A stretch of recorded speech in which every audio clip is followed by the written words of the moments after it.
Seems we have our first couple of scandals for the iPhone 16 Pro series. Now, bear in mind, this is for the 16 Pro and the 16 Pro Max. Doesn't impact the 16 or the 16 Plus. Well, maybe not. So, two things. One of them has to do with the refresh rate, and it seems like with the iPhone 16 Pro, Pro Max, they've made changes either with the phone or with iOS 18 to where when you're doing a lot of your scrolling, it's not actually 120 hertz. They actually have it at 80 hertz, which is a really peculiar thing because, I mean, yeah, it does save on the battery. So it seems like this is some sort of a tool that Apple is using to make the battery life seem like it's better than it actually is. In reality, it will. I'm recording with my iPhone 15 Pro Max, but if you were to take an iPhone 16 Pro Max and a 15 Pro Max side by side, go into Twitter, go into some other app, and you're scrolling, here's where it takes place. So whenever you're scrolling on your phone, and here, I'll show you this video real quick. This is what the somebody has found who tested it. I can't get a refresh rate monitor on my phone, but here's what they showed. So what happens is when you're scrolling, when you start to scroll faster, it goes to 80 hertz, and then as it gets very slow, like very slow, very little movement going on, it turns on the 120 hertz. Now there's two different schools of thoughts on this, right? One being, okay, well, if you're scrolling that fast, who cares if it's 120 or 80? Fair point. I don't really think it matters that much. But when the iPhone 15 Pro Max is always scrolling at 120 hertz, and then you go to the 16 Pro Max, it looks less fluid. It looks a little choppier. It looks less fluid. It looks less smooth.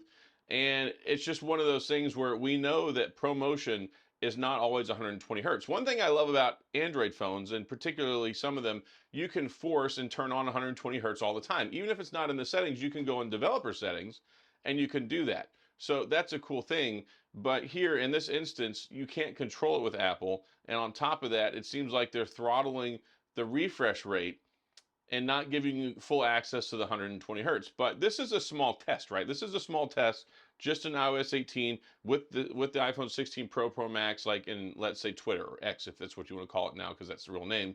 So what does that extend to? Does it extend into the normal page animations? Does it extend to Facebook? Does it extend to watching videos and things like that? So how much of this 120 hertz to 80 hertz refresh rate are they depriving you of? And they use ProMotion as a talking point, but then turn around and it's not something that you're getting the full advantage of, and you're having a reduced experience in a year-over-year phone iteration. Like I said, you can see this in action if you get your iPhone 15 Pro Max and your iPhone 16 Pro Max. Like, there is a little bit of a difference. I compared it myself. So a lot of it, yes, maybe snobbery.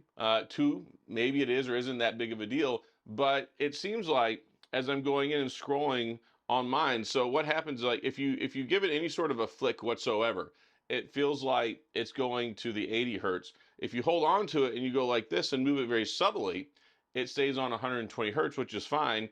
It is more readable. It is something that you can see visually a difference between, like, especially 60 hertz and 120 hertz.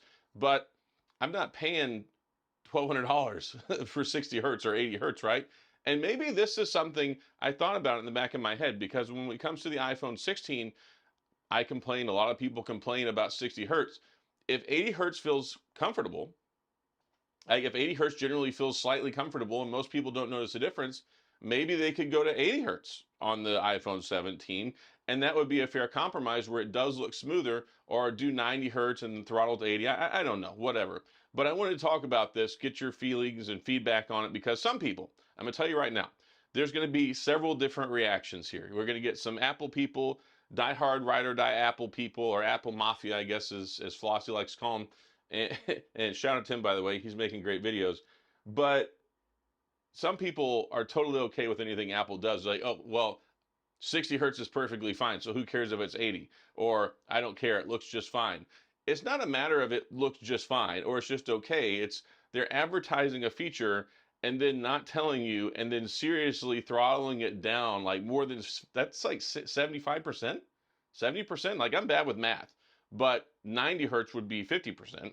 So if they're throttling it to 80 hertz, that's terrible. And what's the net gain, right? Well, it's going to help the battery out a little bit, because the more your screen refreshes, the smoother it looks, the more battery it takes up. So maybe this is just a ploy to make it seem like you're getting better battery life than you actually are. So I don't know. Let me get your feelings on it. I feel like it should, when you're any motion like that, it should be 120 hertz. Whether it's small motion, big motion.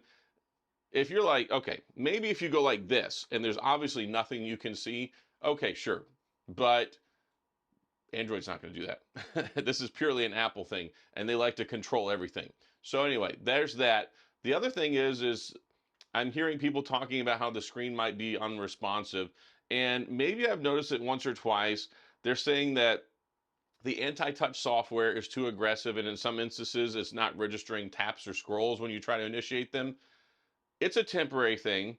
It's not a very, I mean, it's hard for me to even duplicate. I think there is a way that you can duplicate it where if you get your finger close to the camera or certain quadrant, I don't know. I was reading about it. My buddy Mark's Tech, which shout out to him as well. Fancy channel. Go check his stuff out. One of my good friends. He made a video about it. It's much more detailed than mine. But talking about it, I'm like, okay, that seems like something is to be very easy to fix with software if you're having an issue where it doesn't register a fingerprint because if you've got multi-touch or you're touching something else.